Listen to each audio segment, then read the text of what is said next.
We set out on a journey that will take us from the northern reaches of the Baltic states down to Hamburg, Germany.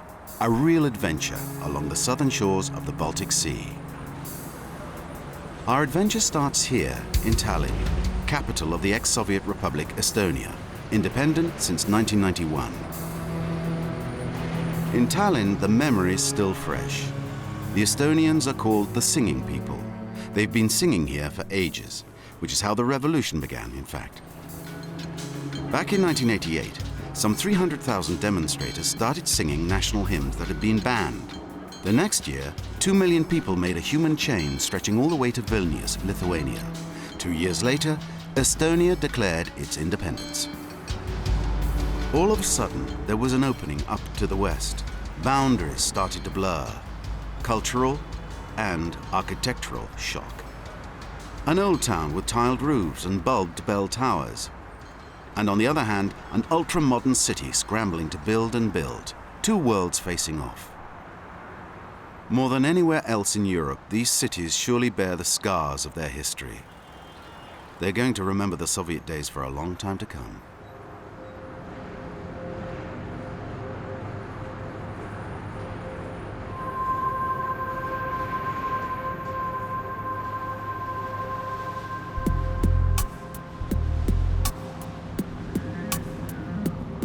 We head west, along the coast that will bring us to our destination, Germany. A long journey on the trail of the Hanseatic League, an alliance of trading guilds back in the Middle Ages. Will we find any remnants from that day and age? How has recent history marked these Baltic countries? It's only been 15 years since the first three, Estonia, Latvia and Lithuania, gained their independence. We've heard rumors about huge industrial cities and entire areas that were destroyed. It's true, these things actually exist. We'll be seeing them. Yet as we leave Tallinn behind, we discover vast expanses of forests and steppes, an undeveloped coast. There's nothing here except for a few fishing villages and some dachas built by the nouveau riche. Today, the Baltic Sea is one of the most polluted bodies of water on Earth. It's nearly dead. Low water replenishment is one culprit, but mainly excessive pollution from Soviet-era industrial complexes. But the history of the Baltic states is that of young states ready to change in the blink of an eye, change radically.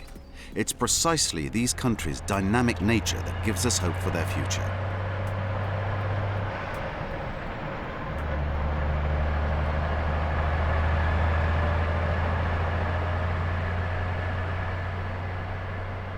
Since independence, Estonia has put on a new look. For example, here in the city of Pärnu, deep in the Gulf of Livonia. During the Cold War, it was impossible to fly over here. At the former military base, 2 fighter planes would be on standby 24/7, armed to the teeth and with pilots in the cockpits ready for takeoff. And hidden away in the forest nearby, a battery of missiles stood aimed at the west. Today, Pärnu is a renowned sea resort with a population that goes 3 times bigger in summer.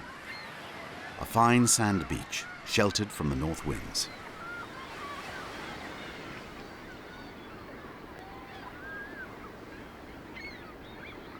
The beach is packed. 25,000 bathers last weekend. They flocked from all over the country, from Russia and even Finland too.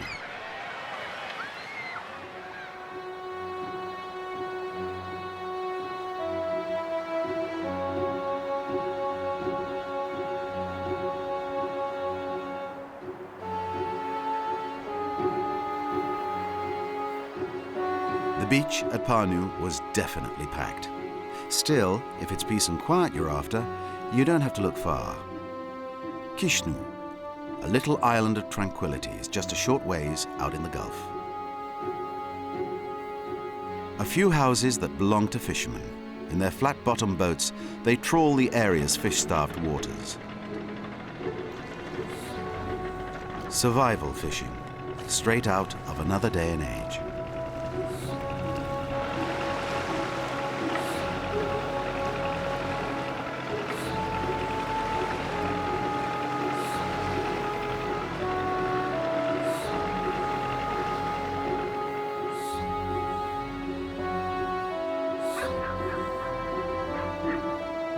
the forest again. We leave the Gulf of Livonia behind for Riga. A quick glance at the map to brush up on our geography. That's right, the second Baltic country as we head down from the north is indeed Latvia.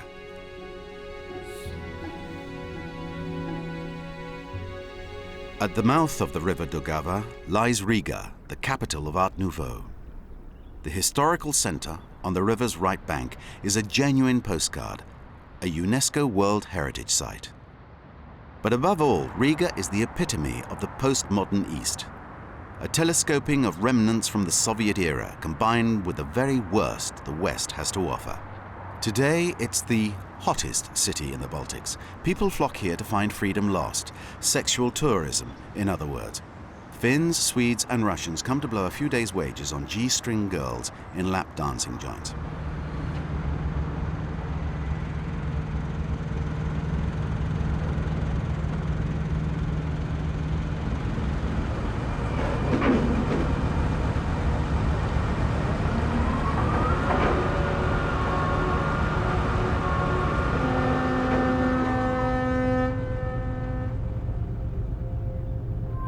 To escape the city, there's always the sea.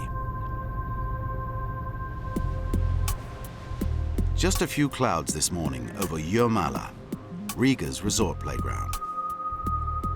In the days of the USSR, the rich would come here to rejuvenate in the sulphurous springs. Today, the whole of Riga profits from them.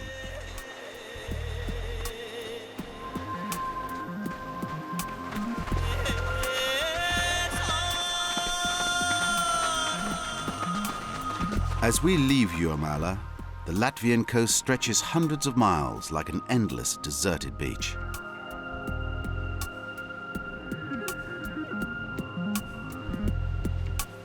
Scattered here and there in the middle of the forest, we find huge hotels, abandoned in mid-construction.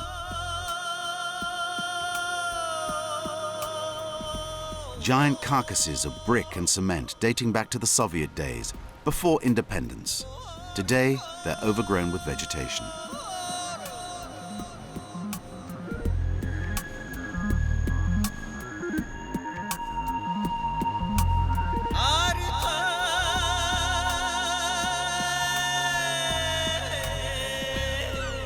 A few fishing ports remain and are still in operation, like here in Ongur.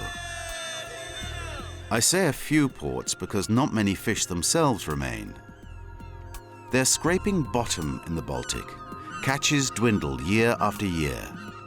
Time to look for different resources.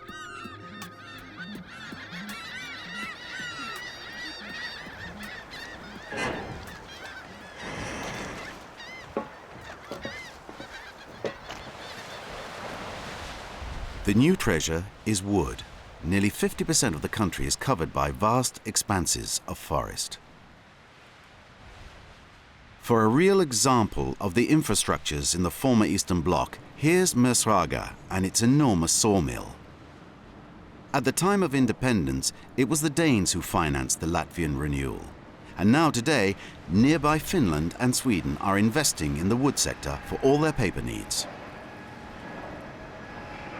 70% of exports go to Europe versus only 5% to Russia. Times have changed.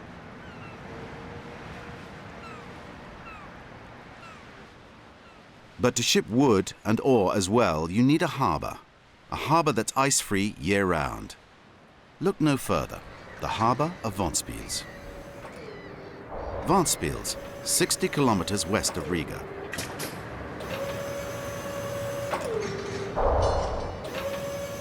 The port, docks and cranes handle tons of coal. The freight cars create a perpetual din on the railway. Today, Ventspils is the biggest commercial harbour in the Baltic in terms of shipping revenues. How and why? Thanks to oil and coal. Take Sweden, for example. They've cut back on their nuclear energy, now considered too dirty. But they still need electricity. So they import more and more coal from the Baltic countries. Did somebody say greenhouse effect? Still, it's a godsend for these little countries. The map indicates a city further south. We continue along the never-ending coastline to arrive in Liepāja, 200 kilometers west of Riga, the last city before we cross a new border.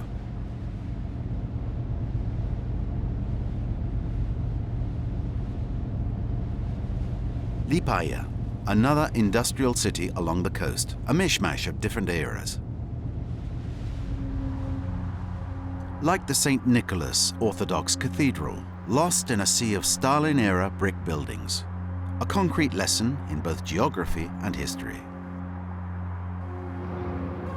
Liepāja became a major port on the Baltic Sea for the Russians and a hub for immigrants departing to the US.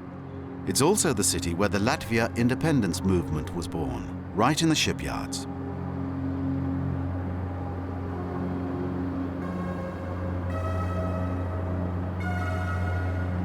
Everyone here knows that if you look carefully among the seaweed along the water, you can find amber. In fact, the biggest piece of amber in the world was found just near Liepāja. It's a resin with magical powers. Amber from fossilized forests that were swallowed up by the Baltic Sea 40 million years ago, and has since found its way around the world, even to China. A little further on, just across a new border, we arrive in Lithuania.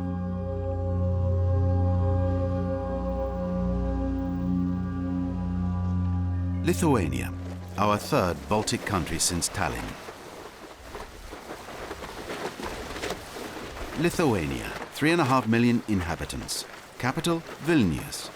The most populated, the most touristic, and the biggest of the Baltic states. At the mouth of the Neman River, there's an immense sandy beach that stretches southwards towards Russia and Kaliningrad. It's Lithuania's gateway to the Baltic Sea. Klaipėda, a city with an amazing history. Formerly called Memel, it was founded in the Middle Ages by the Teutonic Knights and was part of Prussia until 1920. Then, at the end of World War I, the Treaty of Versailles turned the city into an autonomous territory under French protectorate. However, the French army abandoned Memel. A series of elections brought the city closer to Germany until 1939, when it was annexed by the Third Reich.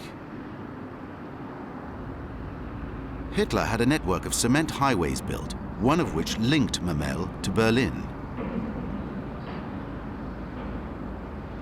Finally, the Red Army captured the city in 1944, massacring the inhabitants who hadn't fled. Today, Klaipėda has got its name back and has been integrated into the Republic of Lithuania. With a population of 200,000, it's the third largest city in the country.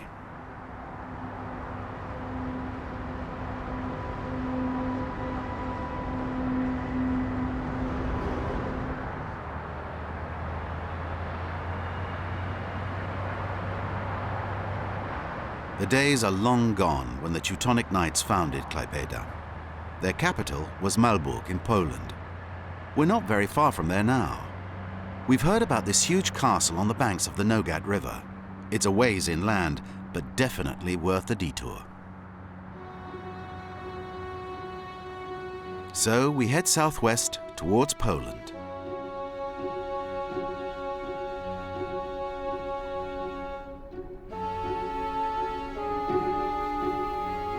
There it is, Marienburg Castle in Malbork.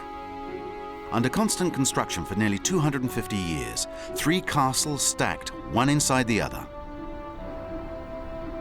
The Teutonic Order began as a simple charitable community and originally helped Christian pilgrims during the Third Crusade. It was later reorganized into a military order. When the Teutonic Knights came back from the Holy Land, they tried to convert the local people and found a theocracy here.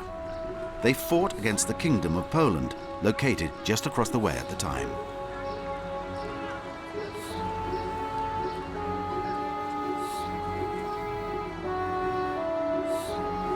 No sooner do we leave Malbork heading northwest when we spot the factories of Gdansk off in the distance.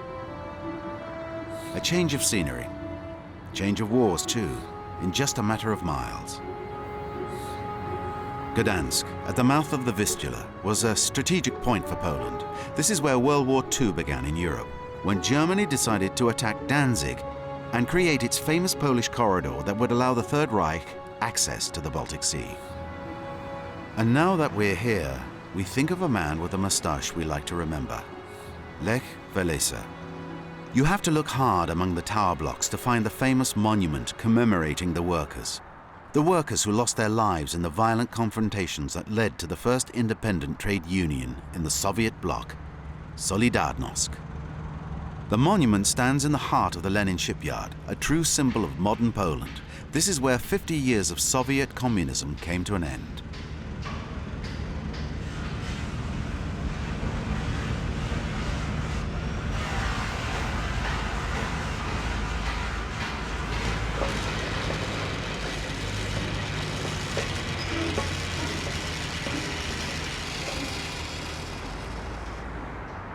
Very few people come to Gdansk without paying homage to Lech Walesa, a true national hero.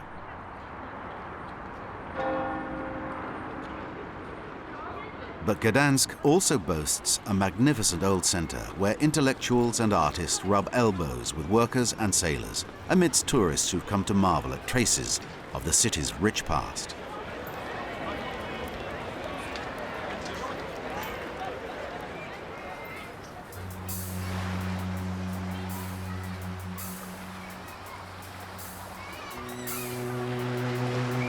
And here we have the Polish coast awash in the light of an endless summer's day. The Poles aren't complaining about global warming. They no longer have to pack up the old Mercedes for the long drive to Spain. Now all you have to do is to come to the Baltic shore, where huge deserted beaches await.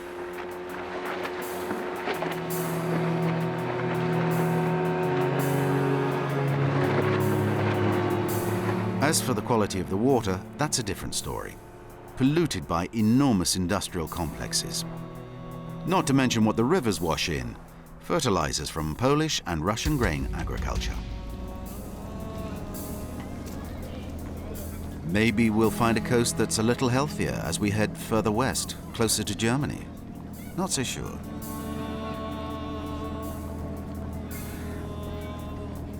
There are still a few fishermen in the little town of Darłowo. They're on their way out for some night fishing. But the real business today is these old rigs that take Polish tourists on a little cruise, then back for a night of carousing in the campground discos.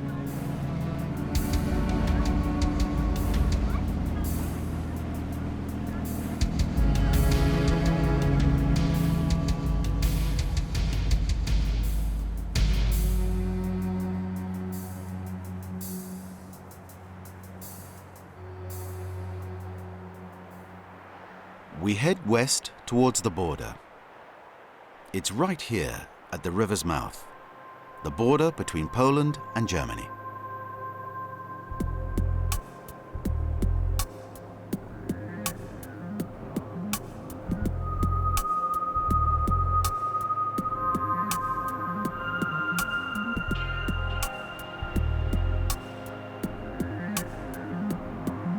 This is Germany. Here too, huge beaches stretch dozens of kilometers. They used to have a bad reputation in terms of cleanliness, an old spat between Germans and Poles.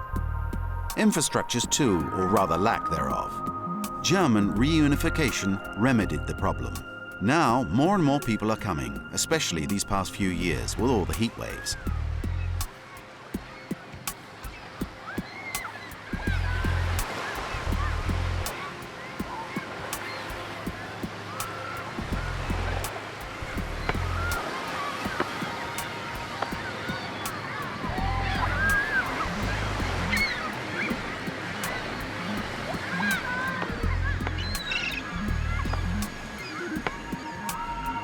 We head to Rügen, the largest German island.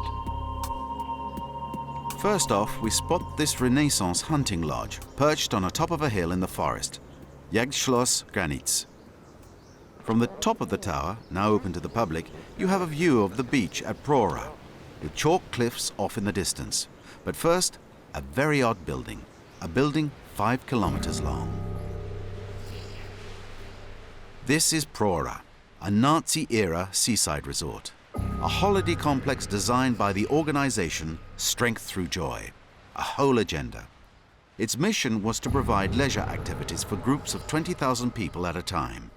Today, Prora has been transformed into a hotel.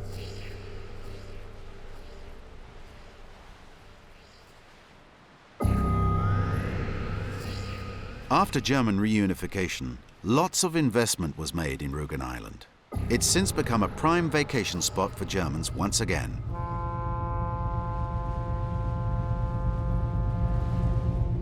Change of scenery. At the northern tip of Rügen Island, we find the chalk cliffs of Jasmund National Park. 3,000 hectares of unspoiled nature. A birch forest is home to numerous types of swallows, as well as the extremely rare sea eagle. The chalk cliffs, immortalized by the famous romantic painter Caspar David Friedrich, lead us straight to Cape Arcona. Now we're on the trail of mythical characters. People tell stories here about buried treasure hidden in the forest by the pirate Störtebeker.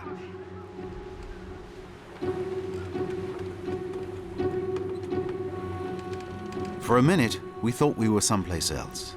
If there's one haven of peace and unspoiled nature that remains on the southern Baltic coast, it's Rügen Island. But our delight is short-lived. We can already hear the rumbling of the cities over there in the distance. Here, emerging from a haze of pollution, is the city of Rostock. Along the banks of the river Warnau, population 200,000. Back in the Middle Ages, Rostock was one of the richest cities in the Hanseatic League.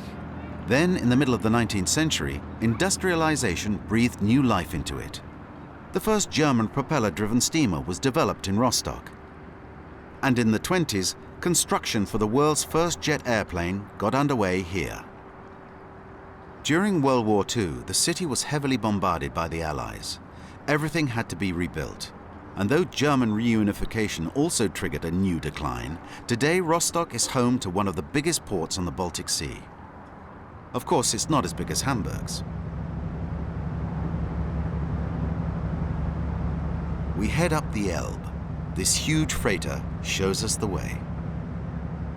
From one city to the next, Rostock and now Hamburg, the end of our journey.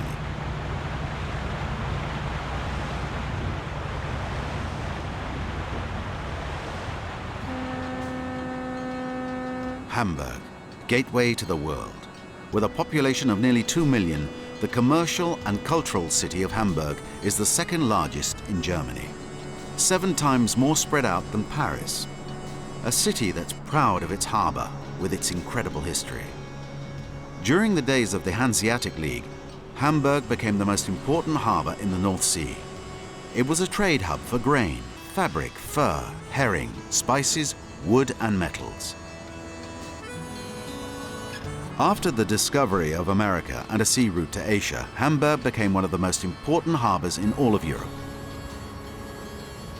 In the 19th century, they still needed to expand the port and storage capacity, so the warehouse quarter was built, one of the world's biggest storage spaces. Finally, a canal was dug to link the North Sea to the Baltic Sea, a second sea access for the Baltic states. Today, Hamburg is still a hotspot for international commerce. With their legendary merchant mindset, Hamburg residents are accumulating new wealth. The biggest warehouse complex in the world, which used to be filled with coffee, cocoa, rugs and spices, is nowadays a hip residential neighborhood. A different time, different wealth.